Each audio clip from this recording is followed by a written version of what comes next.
Hello, Caps fans, near and far. Welcome to the first ever episode of the Janaea Talks Caps podcast. I would like to thank everyone for being here, and we're going to keep it relatively low-key and professional for our first episode, which I must admit likely will not be the status quo here at the Janaea Talks Caps podcast. If you've ever seen any of my YouTube videos by the same name, then you likely know what I'm talking about. Low-key has never really been my style. But just for today, we'll warm up to it, get used to the podcasting platform and things like that. And for my first episode, I wanted to kind of stay away from the traditional pre-game podcast where we line up the Capitals' next game, which is, of course, against the Anaheim Ducks. Of course, pre-game and post-game shows are tried and true, and they are great. And we are going to be doing a lot of those as well. But here at the Janaea Talks Caps podcast, we're also going to be doing things a little bit untraditionally at times as well. And got to find a way to stick out from the crowd in a podcasting and blogging community for the Capitals that is rich with talent and rich with great media. So sometimes, like I said, we're going to do things the somewhat untraditional way here at Janaea Talks Caps. And so my first show, I would like to talk not about the Caps' upcoming game against the Ducks, but instead about the upcoming NHL trade deadline and about how it may or may not affect our Capitals. So what we're going to do, we're going to look at what Caps management might do and at the options that might be available for them on the trade market. So what might the Capitals be looking to do at this year's NHL trade deadline? Which, by the way, if anyone doesn't know, it is on Monday, February 25th. You won't want to miss it. I can say from experience that usually the times that you do miss it, those are usually the times that everything happens. The years where you happen to be at home and sitting in front of the TV, those are usually the years where nothing happens. So just make sure that you're home for it. You wouldn't want to miss anything that goes down. And one thing that I don't think the Caps are going to do is to move their first-round pick. The reason I don't think that they will is because they haven't made a lot of first-round picks in the most recent years. And that's due to the fact that the franchise has been in kind of a win-now mode for a few years now. And so they had traded away a lot of their first-round picks in recent years for guys like Kevin Shattenkirk in an attempt to win a Stanley Cup. We all remember Kevin Shattenkirk, I'm sure. He did not really work out here. Great guy, but just never really clicked in DC. So ironically, of course, the Caps did win the Cup last season, but it wasn't any of those Kevin Shattenkirk types which they acquired at the trade deadlines that got it done for them. It was the homegrown guys who were drafted by the Caps and who grew up in the Caps organization, who got the franchise the Stanley Cup that had eluded them for 44 years. And now, the Washington Capitals franchise at long last has their name engraved on the Stanley Cup, and make no mistake, that's alleviated a lot of the pressure on the organization. And so I think with a lot of that pressure having been lifted, the organization is looking forward to making a pick in the first round and then making it count and selecting, hopefully, a player who will help the Caps a lot down the road. That is assuming that a guy like Alex Ovechkin actually ever does start to age at all, which obviously, as we've seen yet again this season, is starting to look more and more as if it is never going to happen.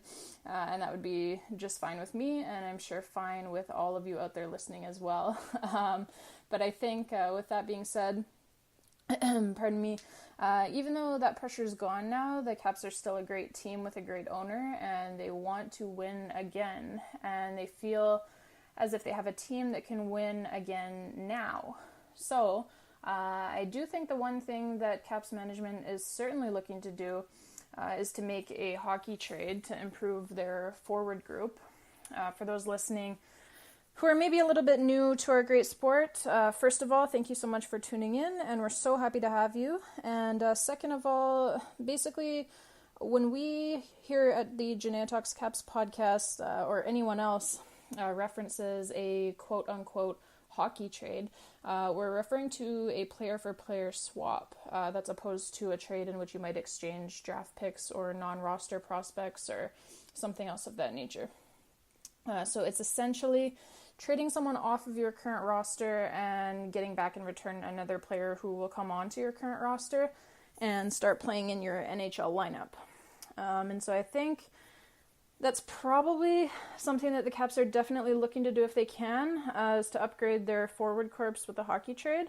And of course, that's not me being a psychic. No, I can't take credit for this one. As Brian MacLellan, who has actually always been extremely transparent as far as NHL general managers go, he has openly admitted to the press that this is something that he's looking to do. So you can expect that that is probably still what they're looking to do.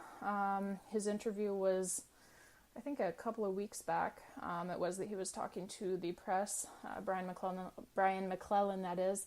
But I think that even though the Caps have picked up their play after the All-Star break, I think it is still something that they're looking to do, is to upgrade the Caps forward group via a hockey trade either at or before this year's NHL trade deadline. And so I think if there is a piece that the Caps are willing to move off of their current roster, that would probably, I would say most likely be underachieving winger Andrei Burakovsky. And just like the Caps, he has picked it up since the All-Star break. He's playing a lot better. So now, to be clear, contrary to what some people out there think should be done, I do not think that the Caps should trade Andrei Burakovsky just for the sake of trading him. I think you're trying to win back-to-back cups here, so you only trade him if whatever you're getting back in return helps your team be better right now. Better right now than they are or were with Andrei Burakovsky in the lineup. You're looking to upgrade your lineup, not to take a piece out and replace him with nothing other than a draft pick or a not yet ready for the NHL prospect. And so obviously, with that being said, that's why I personally believe that Brian MacLellan is right on track with his thinking, in that a traditional hockey trade, a roster player for another roster player, that is what would make the most sense here. So, who are the guys that the Caps could be or should be targeting in a potential Andrei Burakovsky trade? I'm going to just run down, give you a few different guys to look at. The first, just wanted to just pull up quickly here. I had quite a few ideas actually. Of who I thought that the Caps should go after. I think I had like 5 or 6 different guys. The first one that I had marked down was Nikolai Goldobin from the Vancouver Canucks. Now, for those of you who don't know, I do live in Vancouver, British Columbia, so I see the Canucks play quite a bit. Goldobin, he's a talented young player. He's kind of fallen out of favor a little bit with the coach in Vancouver, that's Travis Green. He's been healthy scratched, I would say, probably more times than he would like this season. And he's a player that I think could really benefit from a change of scenery and from playing next to some better players as well. Better players than he has been playing with in Vancouver. So, basically, Goldobin, he's skated in 52 games this season. He's got 6 goals, but he does have 19 assists as well, so he has 25 points. He's like I said, he's a talented young player. I think with a change of scenery, he could definitely adapt and probably, like I said, put up some probably much better numbers if he was skating with a little bit more talent. Let's see here. The second guy that I thought the Caps should go after, let's see. That was Jesse Puljujarvi from the Edmonton Oilers. Again, probably lots of you are living in Washington, D.C., out on the East Coast. Probably don't get to see a lot of the Western games. But Jesse Puljujarvi, he's basically... I would refer to him as a high potential reclamation project. And when you look at the reclamation projects that the Caps have taken on in recent years, Brett Connolly, Devontae Smith-Pelly, Dmitry Yaskin, Michael Kempney, just to name a few. The Caps have done very well with reclamation projects in recent years, and in fact it seems that everyone who comes from another team to Washington, they end up doing better with Washington than they did with their former team. So Puljujarvi, just to give you a bit of an idea, like I said, he's currently playing for the Edmonton Oilers. He was their first round pick in 2016. He was actually the 4th overall pick. He's a big young man. He's 6'4". He's 201 pounds. He's still only 20 years old, and he's a winger. So basically what we would be looking at with him, he did have, last year he had 20 points in just 65 games, 12 goals and 20 points in 65 games. And this season, so far, a little bit disappointing. He's got 4 goals and 5 assists for 9 points. But again, he's kind of fallen out of favor a little bit in Edmonton. They are thinking actually of sending him down. I was just reading this today. They were thinking of sending him down to the AHL just for a little bit of a stint down in the minor leagues to try and get some of his scoring touch back and just get some confidence back. So he's another guy that I think really could do well with a change of scenery. And again, if you've watched the Edmonton Oilers at all this year, if you're a forward in Edmonton and you are not fortunate enough to be playing on Connor McDavid's line, there's really not a lot for you to work with if you're on one of the bottom 3 lines. So Puljujarvi, another guy who I think he would be low risk and high reward for sure, and I think he's another guy that he could do probably really well playing with some more talented players in Washington. So let's move on to the next one here. Let's see, what do we have here? I told you I have quite a few. I know... Excuse me. Grab a drink of water here. I know that I had a Russian on here, and I think he's the next one up. Yeah, here we go. Valeri Nichushkin from the Dallas Stars. I know a lot of Caps fans in the social media groups that I'm a part of. We've talked about Nichushkin before. He's very, very talented. He's another high potential reclamation project. Really, the Caps can't seem to go wrong with Russians, so that's a good reason to put him on this list. He seems kind of like a no-brainer as far as being a choice as someone who the Caps should probably look at targeting. And basically in Dallas, he's another guy who, he was a first-round pick in 2013. He was the 10th overall pick by the Dallas Stars. And you're going to start noticing a theme here because Nichushkin, he's another winger. He's another very, very big winger. He's, again, 6'4". He's 210 pounds, still just 23 years old. He has a ton of potential. And some of you probably remember he went back and played in Russia for a couple of years.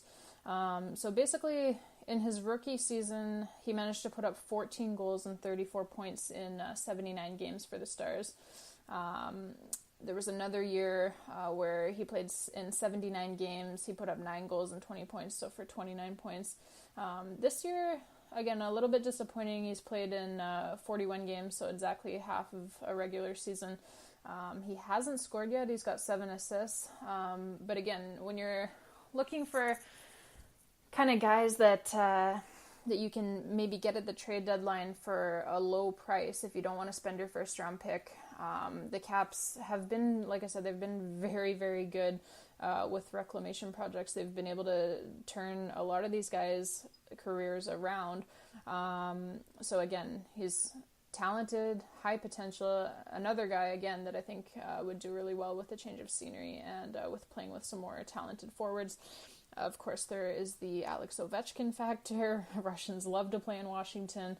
That would probably excite him as well. And I think probably he would be a really good pickup for the Capitals.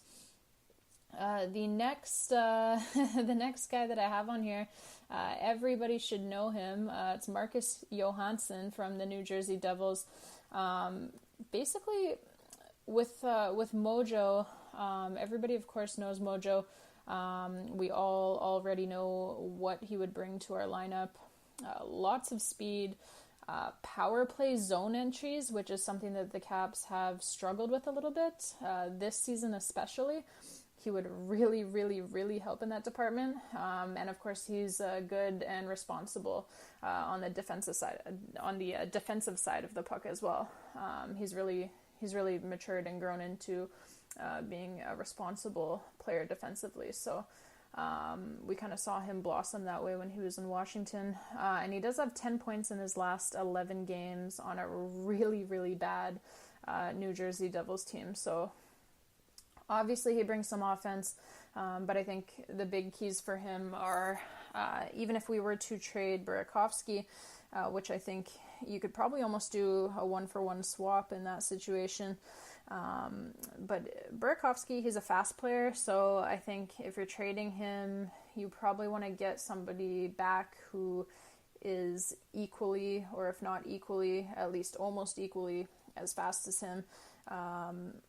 Marcus Johansson is faster than Burakovsky, so it would definitely be a good trade, I think, to get Mojo back in Washington. And like I said, a big part of that trade would be he would help a lot with the power play zone entries. And let's see, the next guy I have on here, Michael Ferland.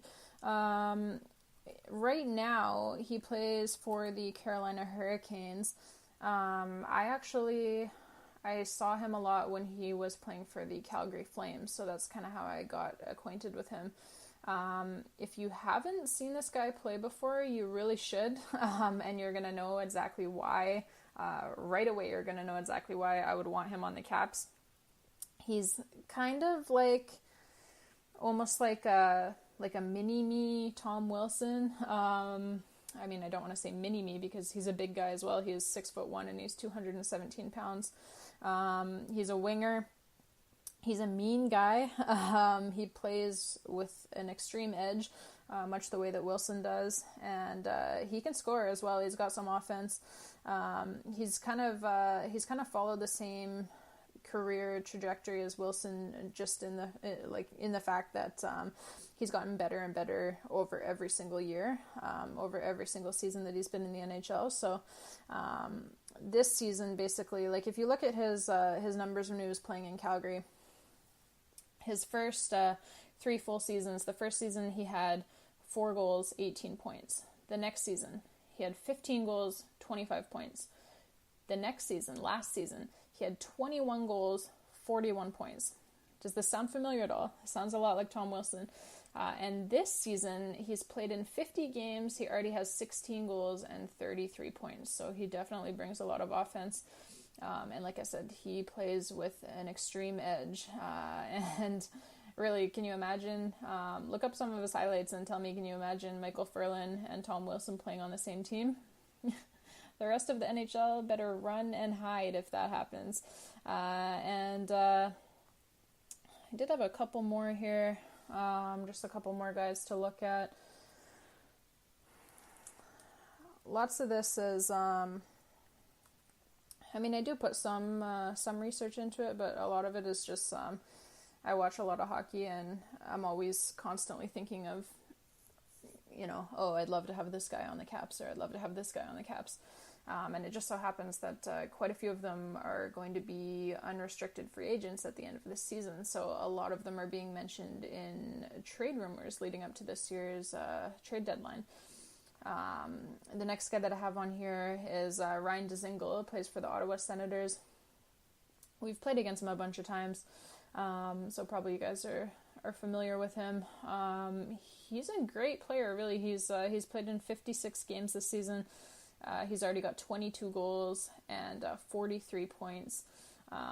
He's one of I want to say one of the big 3 that's UFA coming up in Ottawa. But really, he's kind of, again, the mini-me next to Matt Duchene and Mark Stone. So he's not getting as much attention as those two guys for obvious reasons, but he would be, I believe, a great fit with the Capitals.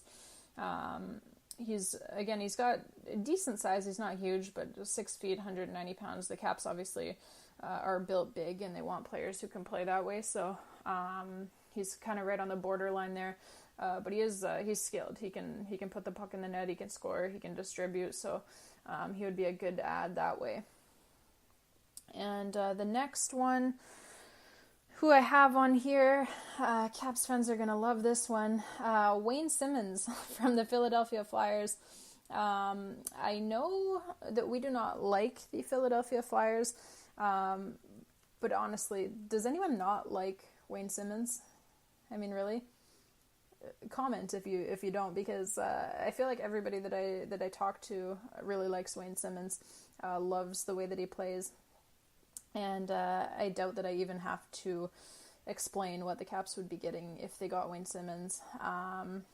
This one might cost a first-round pick, but it would be worth it. Like Ferland, obviously, Wayne Simmonds would bring a lot of bite to the Capitals lineup. And again, can you imagine Wayne Simmonds and Tom Wilson on the same team? I feel like that would just be amazing, something that everybody would want to watch, and he would help us a lot as well. He's great on the power play.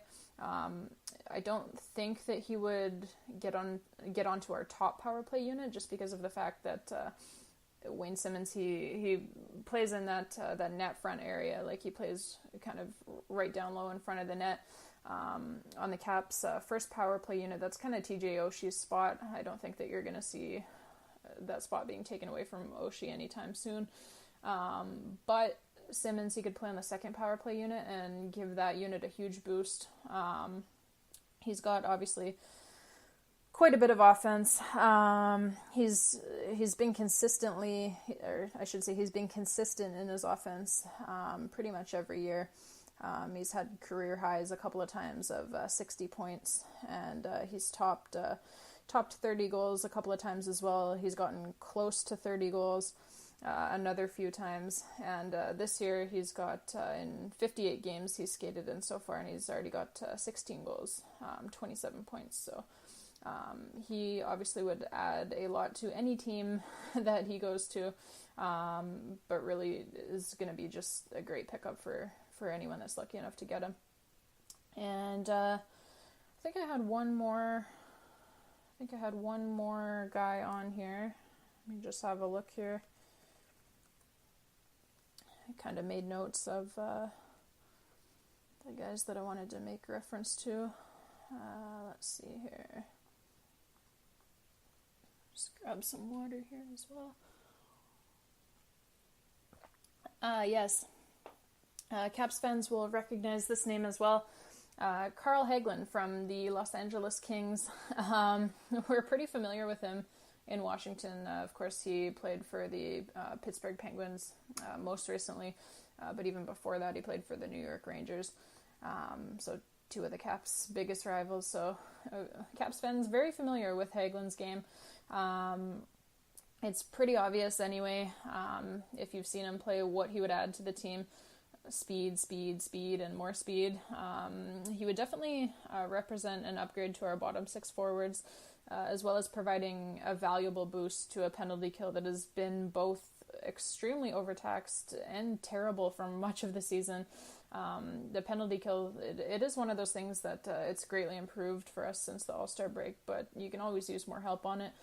And as we've seen in the past, when he has been playing for our opposition, Hagelin, he has a knack for scoring some timely goals in big moments in the playoffs as well, which never hurts. And again, I think the speed factor, if you are going to look at giving up an Andrei Burakovsky, you want to get some speed back as well. And Hagelin, obviously he brings that. He's had a tough go of it this season.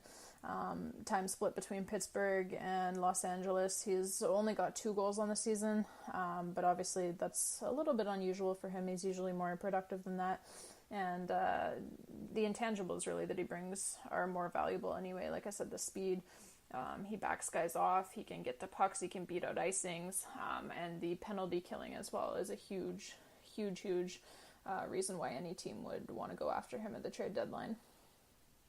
And I think that was all that I had as far as the possible acquisition options that the Caps should go after. I think the Caps' top six for the forwards is pretty much set, and as well it should be. It's a damn good top six group. But all of these players, they represent what would be an upgrade to our bottom six forwards, and as well, they all have the ability to play up in the lineup if someone in that top six were to get injured. You always want to have insurance when you're headed for the playoffs, and it's never a bad thing to have too many good forwards on the roster. So there you have it, the Caps trade deadline options as far as I see it. Hopefully you all enjoyed listening to our pilot episode. There will be much more to come here in the upcoming weeks and months, and I can't wait to share it all with all of you. Get ready for that Ducks game, Caps fans. Quack, quack.